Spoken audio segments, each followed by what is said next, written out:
नमस्कार दोस्तों, स्वागत है आज के इस वीडियो में। अभी एक नोटिफिकेशन जो है 20 दिसंबर को जारी किया गया है और इसमें जिसका नाम रखा गया है एनसीआईएसएम एक्ट 2023। इसमें बहुत सारी नई चीज़ों का समावेश किया गया है। तो जब से नोटिफिकेशन आया है तब से बहुत ज़्यादा लोगों का मैसेज आ रहा है, कमेंट भी आ रहा है कि आप इस पे वीडियो बनाइए। अभी मैं कुछ दिनों के लिए शहर से बाहर था, इसलिए मैं इस पे वीडियो नहीं बना पाया। उसके बाद आकर मैंने पूरा नोटिफिकेशन पढ़ा और पढ़ने के बाद जो मेन मेन पॉइंट्स है इस नोटिफिकेशन की, वो मैं आप सभी के साथ शेयर करने जा रहा हूँ। इस नोटिफिकेशन में जो सबसे पहला पॉइंट है वो है एग्जामिनेशन सेल को लेकर, यानी कि जितनी भी एग्जाम्स आगे से भविष्य में कराए जाएंगे इस सबका एक अलग सेल बनाया जाएगा एनसीआईएसएम में।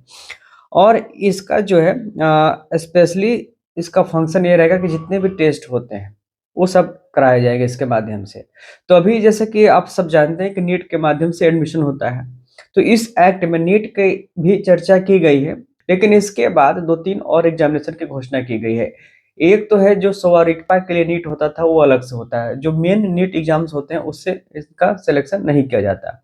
एक तो स्वरिकपा का नीट एक अलग से होने की संभावना है पूरी, जैसे कि इस नोटिफिकेशन में बताया गया है। जो दूसरा सबसे अधिक चर्चा का विषय आजकल बना हुआ है वो है नेक्स्ट, यानी कि नेशनल एग्जिट टेस्ट। और जो तीसरा है एनटीईटी नेशनल टीचर्स एलिजिबिलिटी टेस्ट। तो दो एग्जामिनेशन अभी सबसे ज्यादा चर्चा में है, नेक्स्ट और एनटीईटी। तो इसमें थोड़ा सा और जैसे कि पिछला नोटिफिकेशन अभी कुछ दिन पहले ही आया था, उस पर ऑलरेडी हमने वीडियो बनाया है, आप जाकर हमारे चैनल पर देख सकते हैं। तो उन्हीं में कुछ ऐसे पॉइंट्स थे, उसका क्लेरिफिकेशन इस नोटिफिकेशन में दिया गया है। और ये चूंकि गजट नोटिफिकेशन है, यानी कि अब एक लीगल रूप ले चुका है। आगे से जो भी एग्जाम्स होंगे या जो भी इससे रिलेटेड अगर कोई कॉम्प्लिकेशंस होंगे तो हमेशा इसी को रेफरेंस के रूप में माना जाएगा। तो जैसा कि मैंने कहा कि इसमें जो सबसे पहला जो पॉइंट है वो है एग्जामिनेशन सेल की बात की गई है। और एग्जामिनेशन सेल का काम ये रहेगा, शेल कंडक्ट टेस्ट और एग्जामिनेशंस, तो जितने भी हैं जैसे कि नेक्स्ट और एनटीईटी मेनली अभी है, तो इनका और जो नीट है स्वरिकपा का वो इसके द्वारा कराया जाएगा। इस सेल का इसके साथ साथ एक और काम होगा कि जितने भी एडमिशन हो रहे हैं उन सबका डिटेल आपको संस्था के द्वारा दिया जाएगा। और संस्था में जितने भी एडमिटेड स्टूडेंट्स हैं, चाहे यूजी को हो या पीजी के, उन सबका रिकॉर्ड भी मेंटेन किया जाएगा। और इसमें अलग अलग इन्होंने अनेक्जर्स दिए गए हैं, अनेक्जर्स के स्क्रीनशॉट हम आपको वीडियो में लगा देंगे, आप देख भी सकते हैं। और ये पूरा का पूरा नोटिफिकेशन अपने टेलीग्राम चैनल आयुष्वाणी में ही डाल दूंगा, आप वहां से भी इसको देख सकते हैं। तो सबसे जो पहला काम है इसमें एग्जामिनेशन सेल का कि सभी स्टूडेंट्स का डिटेल आपको डेटा बन जाएगा, उनका लिस्ट बन जाएगी उनकी पूरी की पूरी, किसने कब कहाँ किस ईयर में और किस यूनिवर्सिटी में किस कॉलेज में एडमिशन लिया है, इसमें बहुत सारा डिटेल है। अब जैसा कि इन्होंने साथ में एक और है कि इसमें एक आपको एक आयुष आईडी मिलेगी।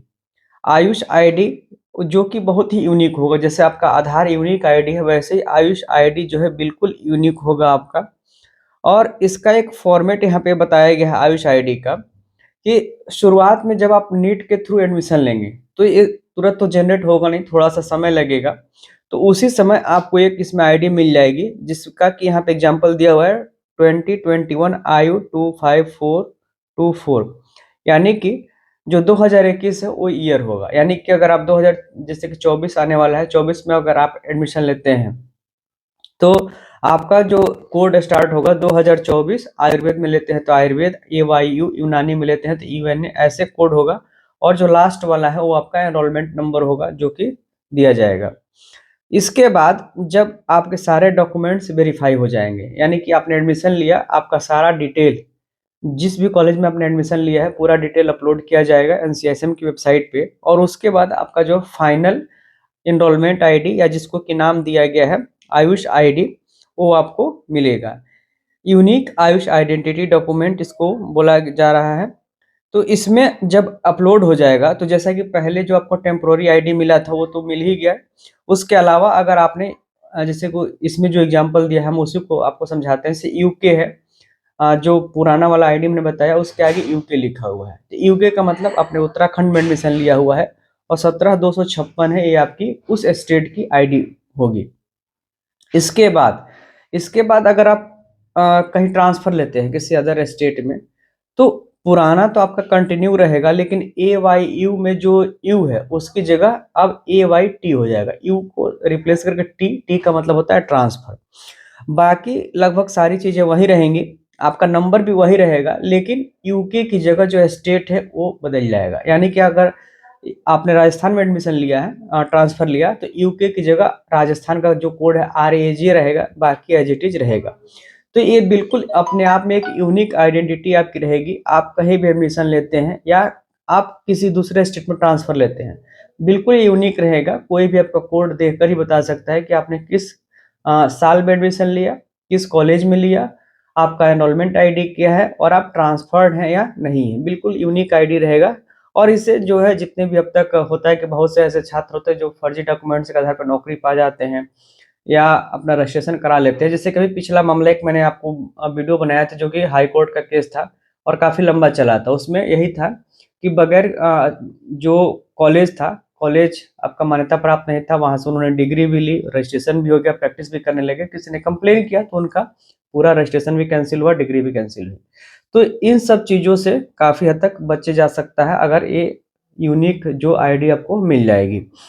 तो जो सबसे इम्पोर्टेंट है, एग्जामिनेशन सेल और यूनिक आयुष आईडी, ये आपको इसमें मिल जाएगा।